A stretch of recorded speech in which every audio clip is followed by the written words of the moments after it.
Oke, ini di Jalan Landak Lama sebelum Satu Sama. Kita singgah dulu di sini. Ada penjual nasi goreng Jakarta di sini. Kayaknya mantap ini, ramai sekali saya lihat. Nah, ini gerobaknya. Namanya Warung Sedap Rasa, nasi goreng Jakarta. Mantap. Ini daftar menunya. Ada nasi goreng Jakarta, mie goreng, mie kuah, ada juga soto ayam. Tempatnya bagus, lumayan luas. Ada juga penjual martabak di sampingnya. Martabak dan terang bulan di sana. Mantap. Dan ini andalan kalau ada penjual nasi goreng yang menyediakan kerupuknya seperti ini. Jadi kita bisa makan kerupuk sepuasnya, apalagi ditemani dengan soto ayam. Mantap ini. Ini kita juga pesan nasi goreng maut.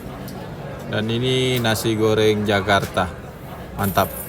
Anak-anak suka sekali nih kalau nasi goreng Jakarta. Dan ini es tehnya mantap. Merek 2 Tang asli, bukan cuma sekedar gelasnya nih yang 2 Tang. Tapi memang tehnya merek 2 Tang. Di sana banyak stoknya, saya lihat di lemarinya. Di sana.